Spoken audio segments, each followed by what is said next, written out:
Hello everybody. My name is Steve Pace, and this is the North American Stock Car Racing Association, headed for round number 2 of 20 in the NEXTEL Cup Series.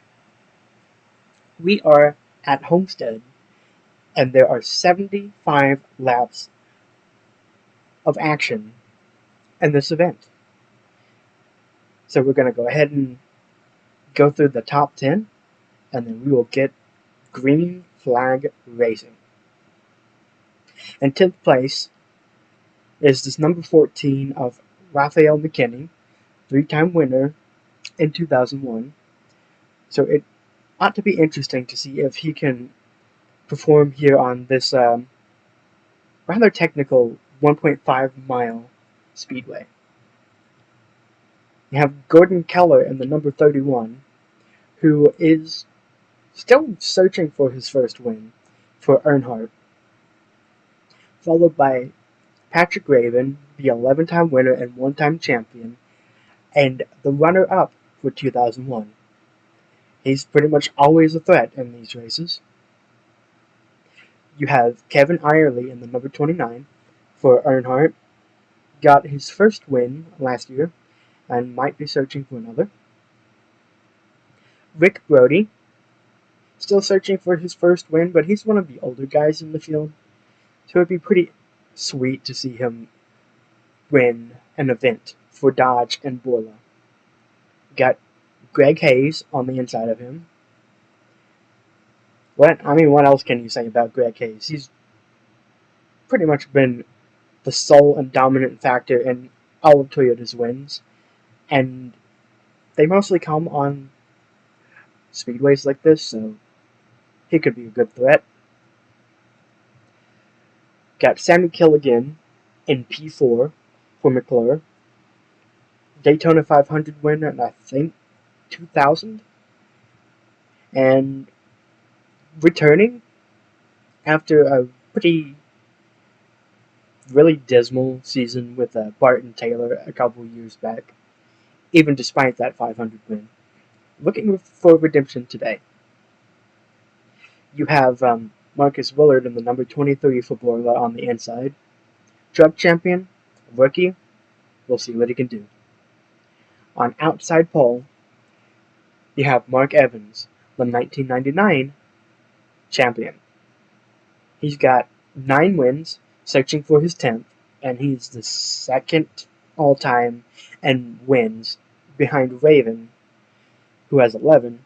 He has 9, and Greg Hayes, who we just talked about, has 8. And finally, on pole position is Cody Atwater, 1-time winner, coming in 2001. And he's hoping for a really strong year because 2001 wasn't really his best showing, and that is what he said. So we will see who is going to win after 75 laps at Homestead, Miami Speedway.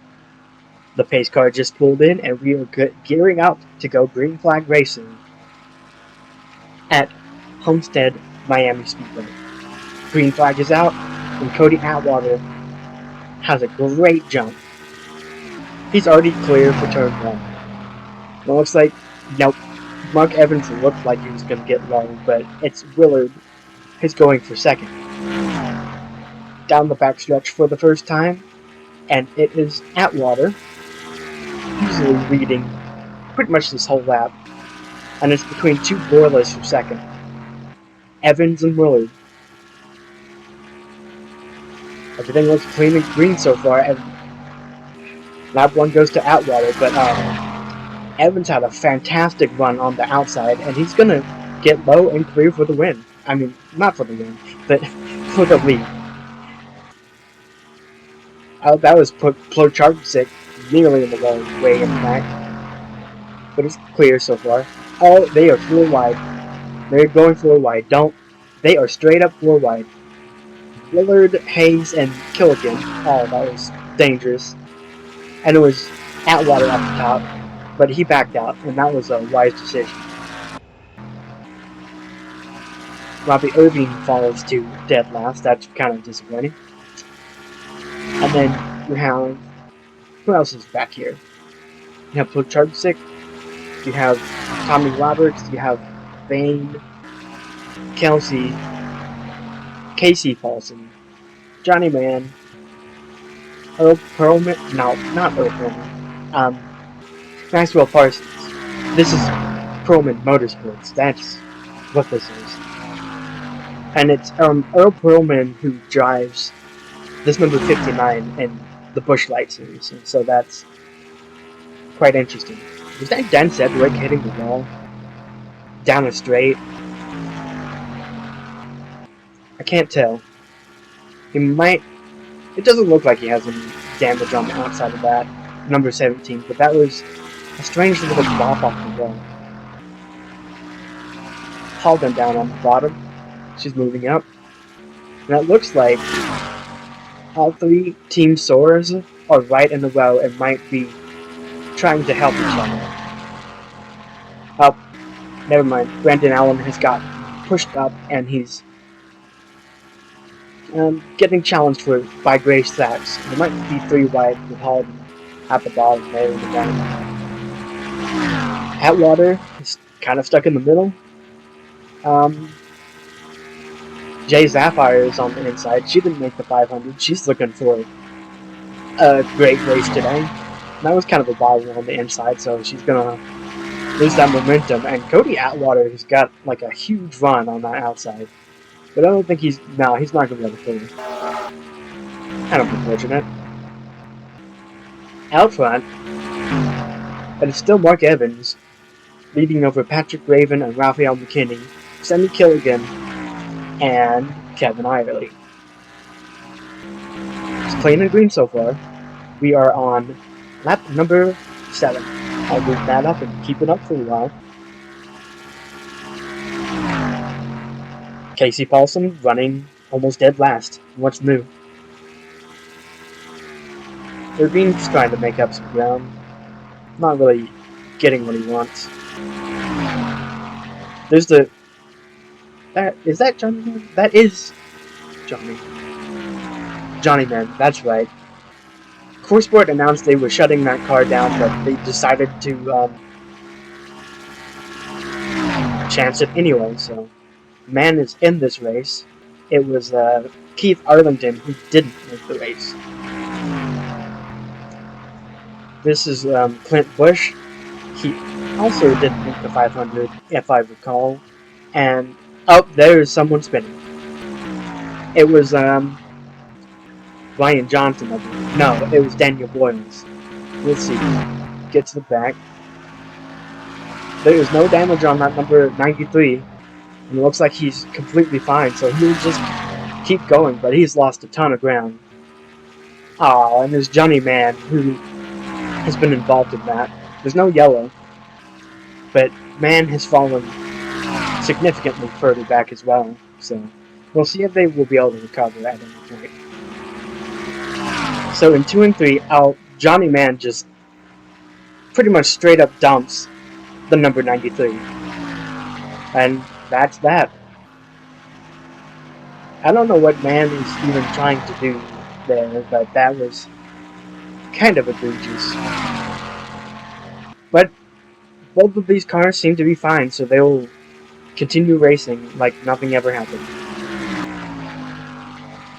This is Daniel Boyles, and it is now lap 13, and it looks like he might be making up a little ground, but not that much. Johnny Man is almost back on this, so that's pretty nice.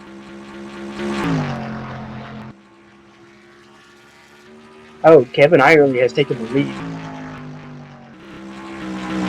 Up here at the front, it is the number 29, leading at Homestead, Miami. But here comes Mark Evans with the big run. On the bottom. He's going to get the run he needs in 1 and 2 to get there. Oh, nearly making contact. He's still there. Still side by side. And it's not going to work out of turn 2. And here comes Raphael McKinney for the spot.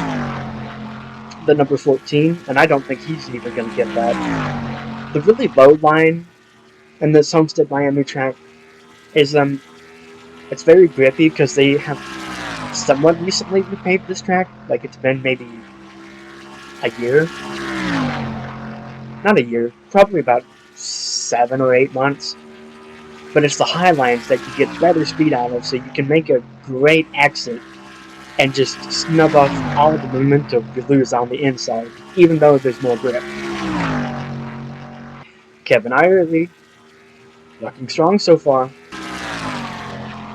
Jeffrey Kelsey, the Busch Light Series champion for 2001, he's slowly weaving his way through traffic. The Michigan native driving his prized number 92 for Earnhardt, which was a late signing, but it was actually really shocking. Like, it was supposed to be Chris Gins driving the number 48, but it was Chris Gins who decided he wanted to actually stay in the Busch Light Series and develop for maybe a couple more years. And so Jeffrey Kelsey got the call to come up to the Cup Series. So Earnhardt, the Earnhardt Racing Incorporated, they decided to renumber the 48 to number 92 because it is the reverse of the current leader of Kevin Irely, and you know, it just worked out pretty flawlessly. He's a rookie in this event for this season. He didn't have enough starts last season driving his own number 92 for Detroit Thunder before all this extracurricular stuff happened. Jessie Voorhees, she's pushing, but not going to get the run on Darren Carter right there. Rick Brody is falling off a little. He is 21st currently. The tires are going to be shredded on these vehicles until it's close to pit cycle. So they're going to lose more and more and more time. Out front, it is still the number 29 who is leading this race. Raphael McKinney is right there, but he needs a really significant run to get there. That's Gordon Keller on the inside of Patrick Raven. And it looks like it's gonna stick. It does stick. That was a fantastic run. Gordon Keller up to third. Jerry Paulson is in fifth, but he might get fourth as well. The tire wear might be a factor on that number 6 already. If you spin it too fast, you're gone. He's going to cut down and see if he can reverse that order and move back up into 6th. They're side by side. And it is going to be Keller, once again, getting clear. And a deep dive to try and get P2, and that was not ever going to work.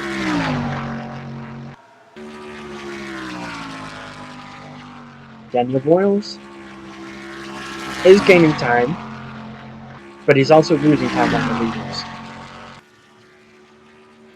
But he has no damage on that car, so that is beneficial. One caution and you're right back in it. Brody's still falling. There's Tony Santorini Jr. who won the Daytona 500. Maybe trying to... Tony. Okay. That's fine.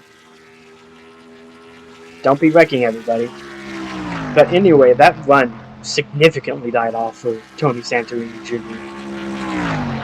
That was wild. How much time he lost trying to pass Rick Brody.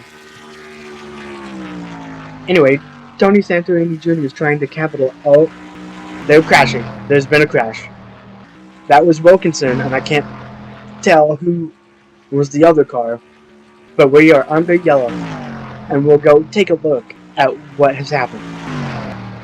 It's Kevin Irely who has led us back. So coming into 3, we're looking at Olivia Reynolds. Oh, Wyatt Wilkinson just right hooked her. And wow, that was a heavy, heavy hit for Olivia Reynolds. Out of the top 10, get another angle of it. Wilkinson, the rookie, just dives a little too soon, hooks the fender, and that's both of their days done. Hard hit for... Oh, and we're doing more crashing. That's Wilkinson, that's Paulson, that was Voiles, and that was Mann. We have more damaged cars as a result of the number 16. That's the second time now, and that might end up being a penalty for Wyatt Wilkinson for causing 2 separate racing incidents. Heavily damaged. And I think that might put Voiles out of this. It's a tough break. Well, folks, we are back live at Homestead Miami Speedway, where Morgan Voorhees has had some interesting strategy calls where I believe she took 2 tires and decided that was good enough. She is leading us back to green over Ricky Abarca and Kevin Irely. Gordon Keller is going to make a quick dive to see if that works. Good start for the number 0. For turn 2, Abarca's putting on the pressure. Will he dive here? No, he will not.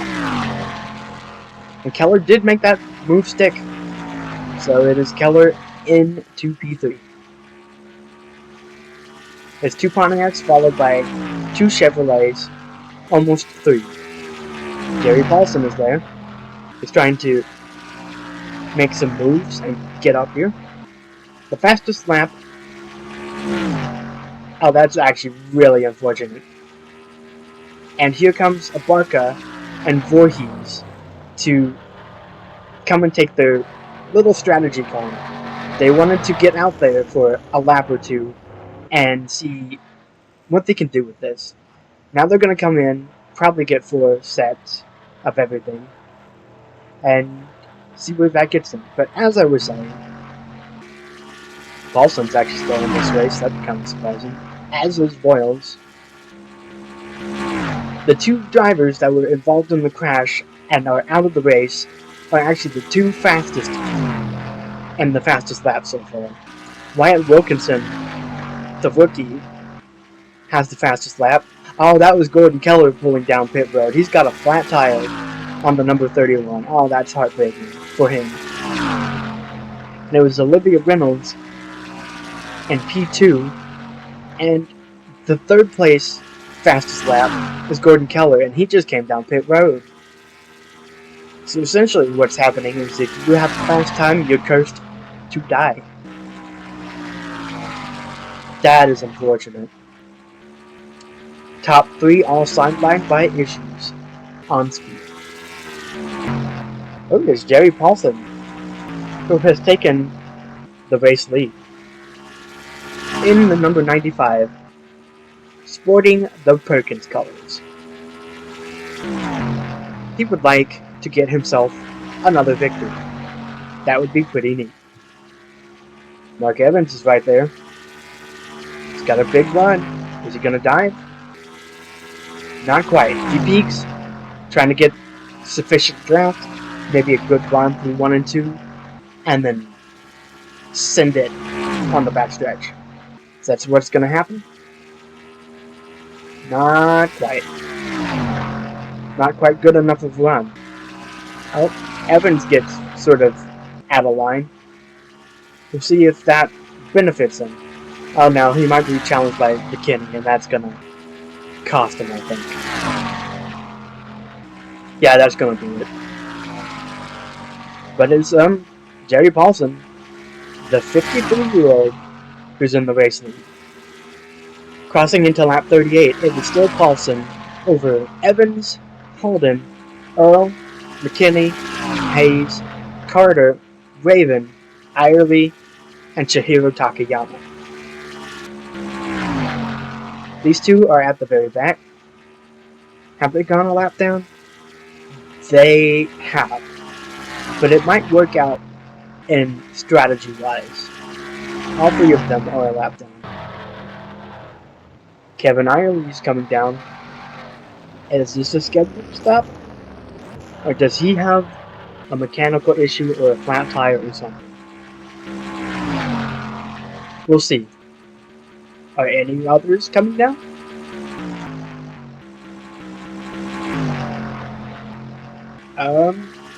Nobody's committing to pit road, and I think that might be two back-to-back Earnhardt Racing Incorporated cars getting some sort of mechanical issue from the top 5. Oh, that has to be so gutting.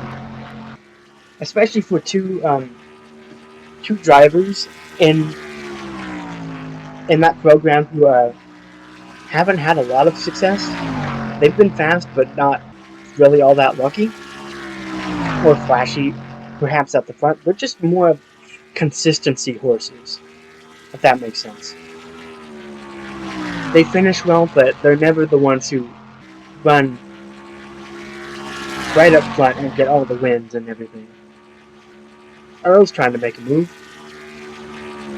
The number 39 on the number 33, is that going to stick?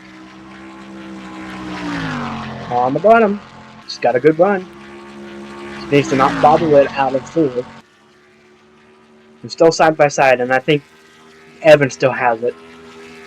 He got such a good exit out of that.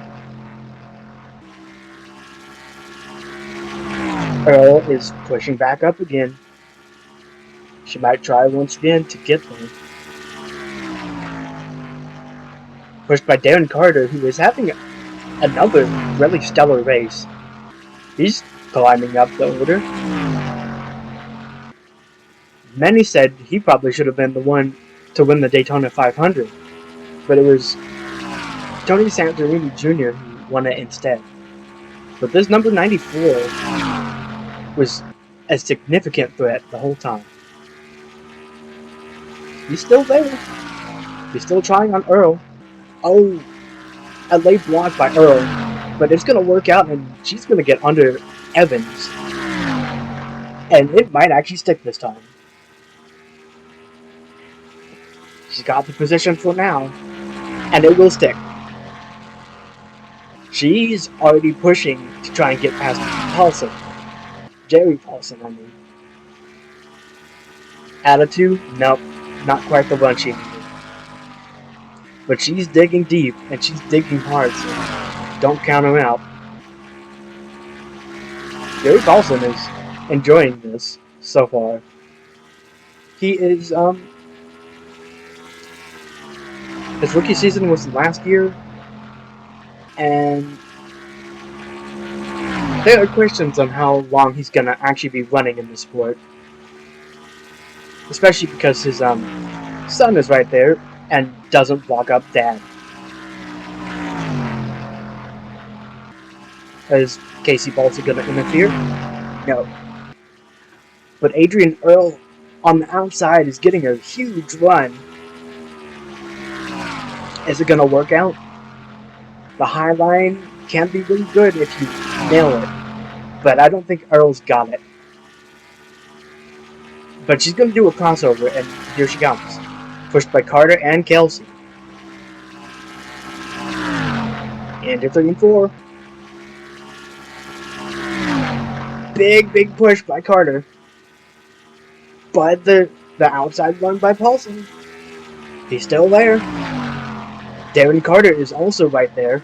And that push right there, that little bit of is going to be what puts Adrian Earl in the race lead. And Darren Carter is trying to be 2. He's right there. Ooh, Mark Evans, that was a crazy dive. That worked out for him. Darren Carter does get to P2. So, solidly. Gonna dive, side by side, nearly contact. Wow, that was an incredible run. Darren Carter was like, hey, that's mine. And he just straight up past Earl like she was just not moving at all. It's Darren Carter, once again, leading a race. This is a team that people are considering as a potential for being bought out by Mark Juniper, the National Stock Car League's veteran. Has a lot of money, but this is one of the teams that was rumored to be purchased. It's been in NASCRA for a very, very long time. And this number 94 has been driven by Darren Carter every year. He's got 2 wins now.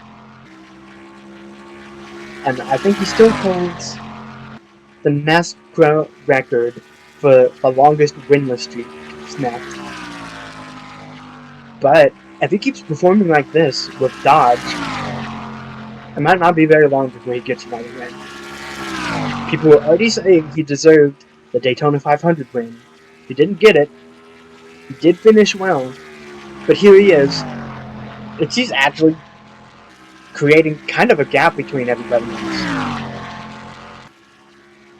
He's leading a lot of laps simultaneously, or consecutively. And he's looking really, really strong right now. He has gotten up to the 4th fastest time. And it's the 2 DNFs who are still 1 and 2. Jeffrey Kelsey is slowly closing up. The tires are beginning to fall off on these cars, so they are spreading out quite substantially. Oh, a big push by Earl and Evans. It is great to see 3 different Dodge teams all up here, running and contending for this win. This is Barton Taylor, the 94, Amoco AMG, the 39, and Borla Evans, the number 33. But after that, there are no Dodges past that in the top 10. The next one you get to is Rick Brody in 17th for Borla. Dodge has the top 3 spots, but everybody is saying, oh, contact. That was Kelsey and Carter making contact. More contact. Oh, ooh, ooh, ooh. Oh, that was nearly disastrous. Gary Bolson, what were you doing? Oh, my goodness. That contact has actually made a difference because Mark Evans leads onto pit road, and Darren Carter had the lead when he started the pit approach. Surely everybody, though, is going to get 4 tires. There's contact. That's teammates. Looks like it's going to work out, though. 4 tires, 2 tires. 2 tires and fuel for Carter, but it's Kelsey beating him out. Earl is going to challenge Kelsey, but I don't think he's going to... I don't think Earl got it. No, Earl did not get there. But it's Mark Evans who tentatively leads. There are still people yet to come in. Ernie Earnhardt Jr. having a very good day. Cody Atwater. These are the last people who have to cycle out, so we'll see how it stacks up once they come out.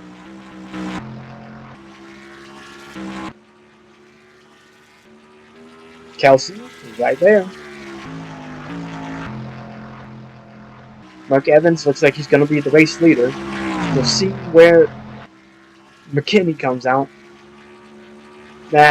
It's Mark Evans and Jeffrey Kelsey for the race lead. And currently, Kelsey just sent it. Side by side. Gonna have a huge run on the outside, and they're still side by side. Kelsey got the lap, and he's gonna clear. The Excedrin number 92 for Earnhardt is in the race lead. The rookie. Mark Evans is gonna do a crossover, and ooh, a late break. He's digging deep. He's right there. Kelsey versus Evans. Side by side once again, coming to the line. And Kelsey gets that one that time. Oh, a big dive by Evans. And he just tore through that. Andy Earnhardt Jr. is up to third over Darren Carter and Adrian Earl. That is great to see. Has there been any changes in fastest lap? Not that I can tell right off of hand. But these few past the line, no changes. But it's Mark Evans currently leading, and he's got clean air in front of him. And really the only challenger right now is Jeffrey Kelsey. It is also interesting that Earnhardt Racing Incorporated was pretty much 2 cars in the top 5. Both of them had issues, and look at it. 2 more cars in the top 5 with Kelsey and Earnhardt Jr. They have 5 cars, and the 4th one, or the 5th one, we haven't talked about is Stanley McCarty, who just slotted himself in 15th.